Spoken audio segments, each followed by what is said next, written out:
Hello.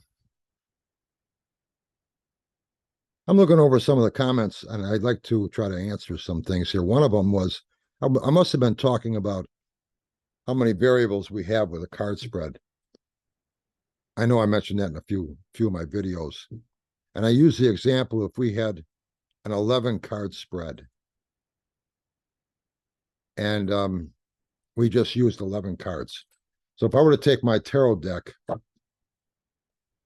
and just use 11 of these cards in here, and that's all, don't even use the rest of them, whatever this would be, 11 cards.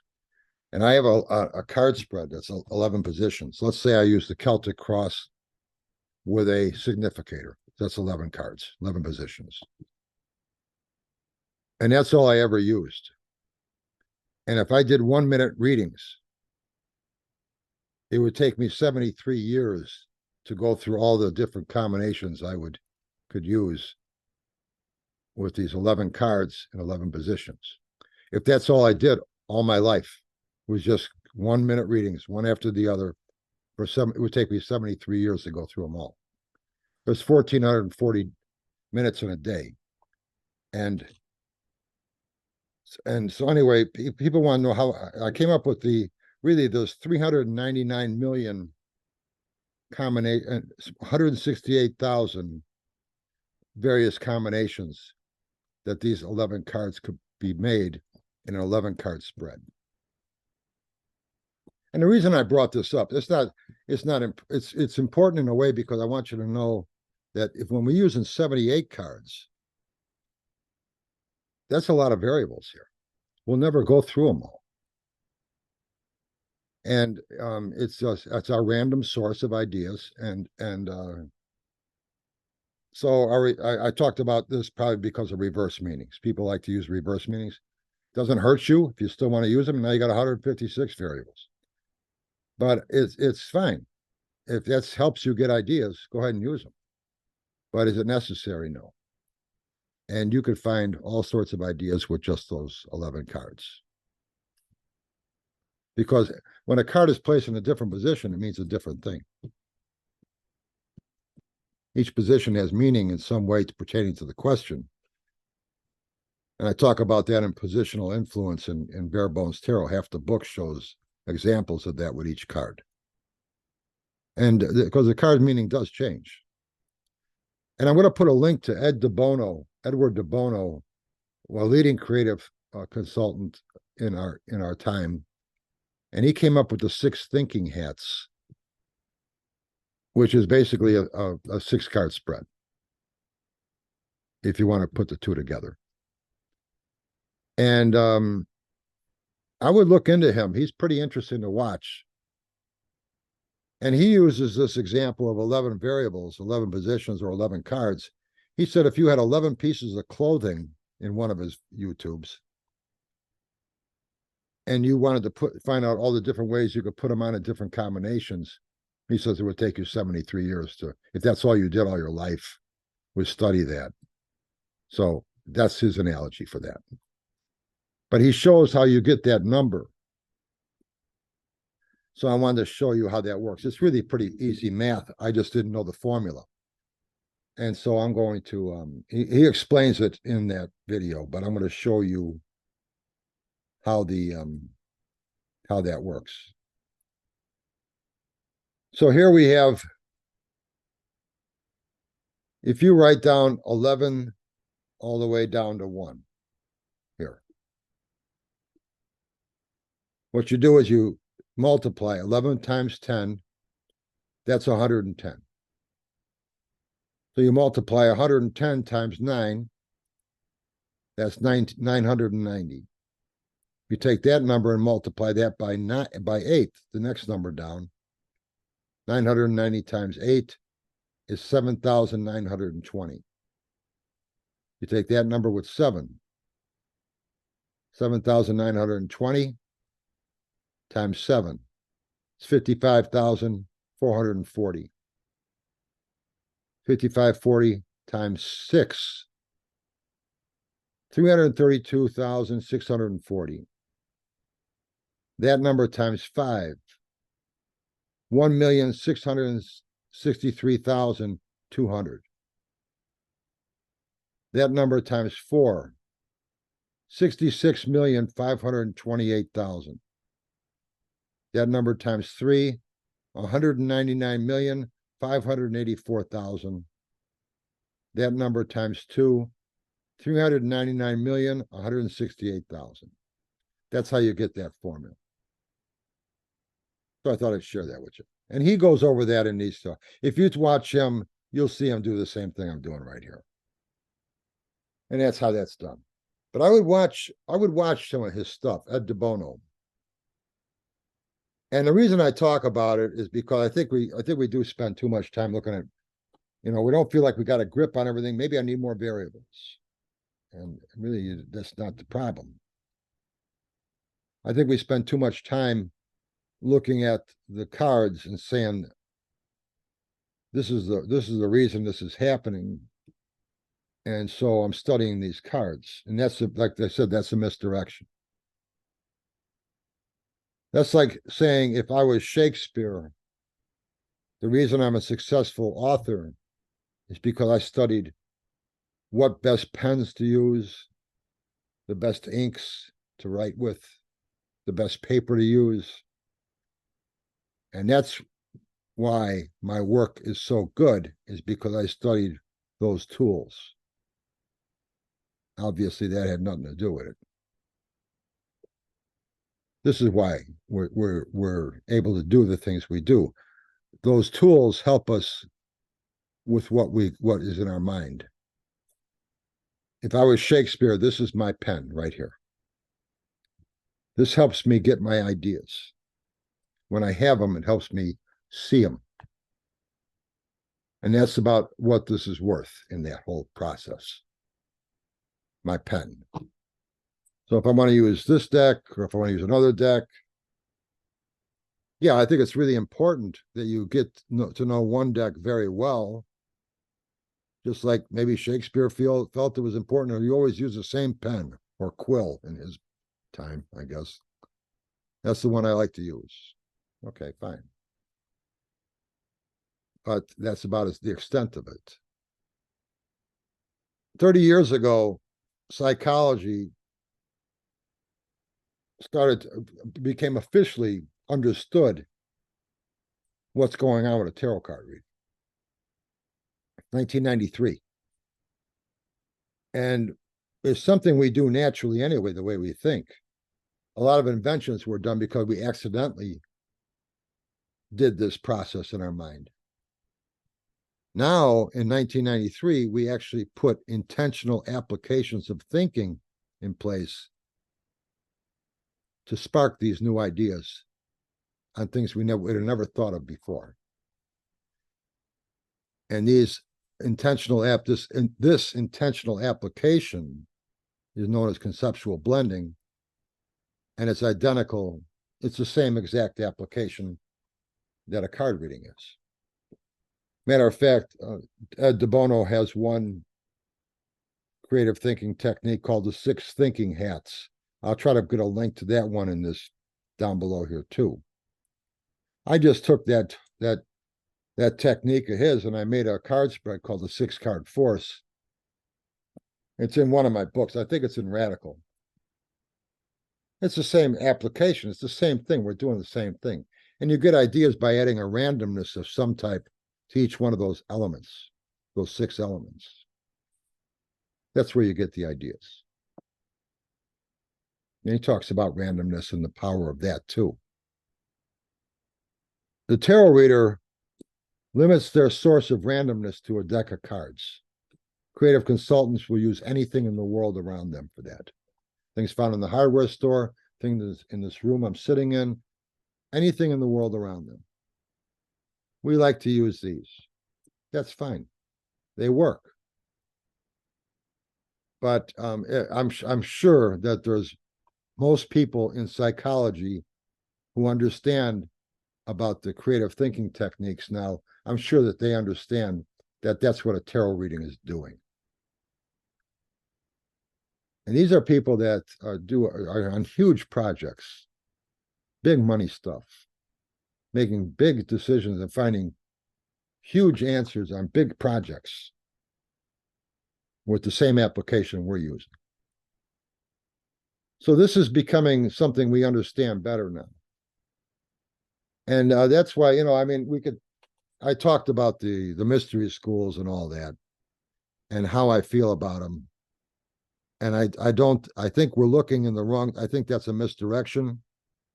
I think to look at them and say, well, there's something we lost over time there that we need to unlock again, as they say, unlocking the mysteries. I don't think so. I don't think that's the case. I think that, yeah, the consciousness was different. I'm a history nut, so I've read a lot about that stuff. And the reason I like history is because I like to see the consciousness of that time. And you just go back 100 years and look at the consciousness there compared to where we're at today, and you could see a big, big difference, let alone 2,000 years ago.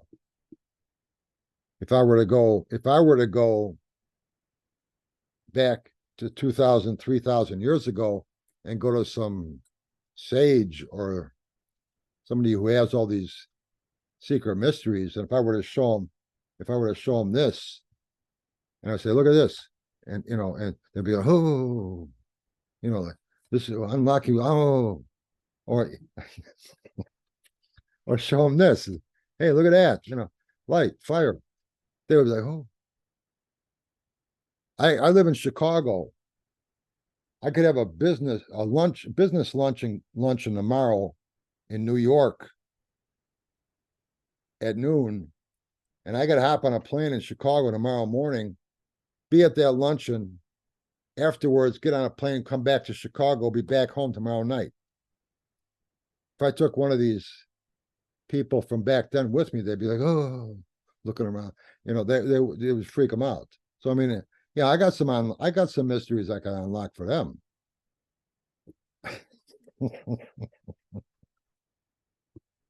You want to see some mysteries? Get on a plane with me. Show you a mystery. So because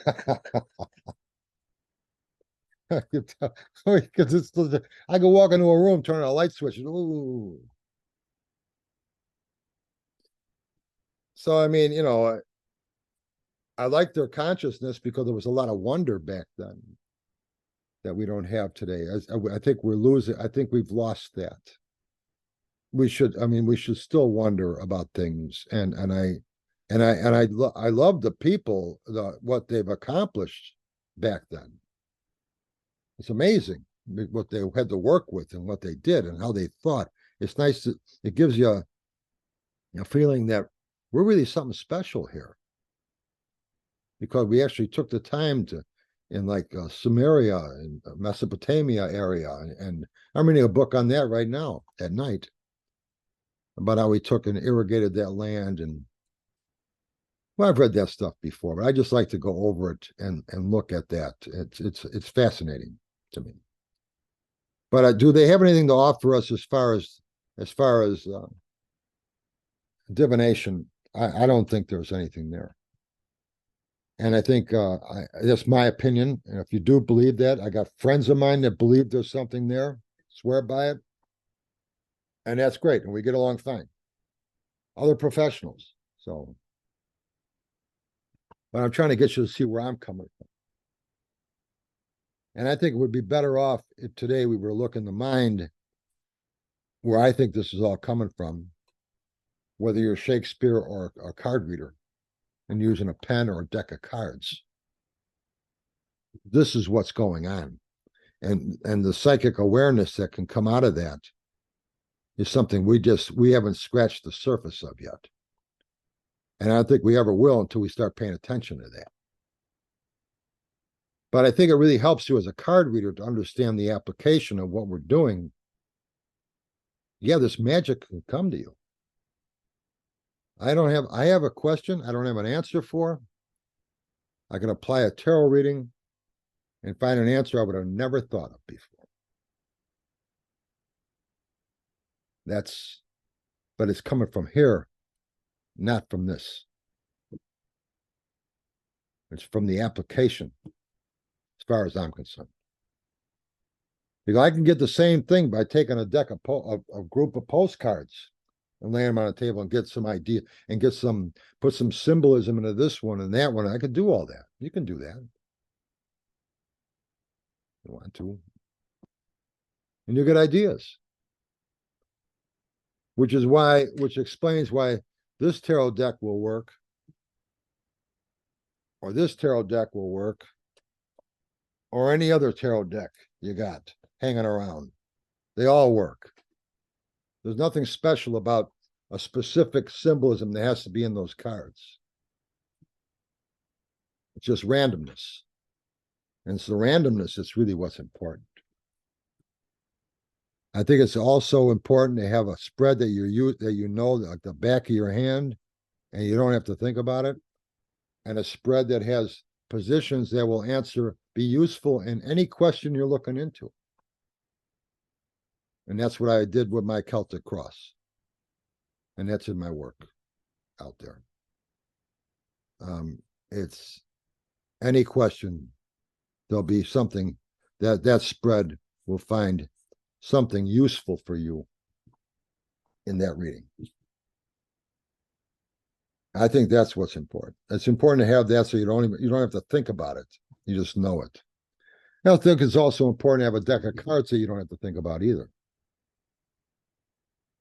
After you've read so long, any deck will work, but when you're just starting out, get familiar with one deck, stay with it.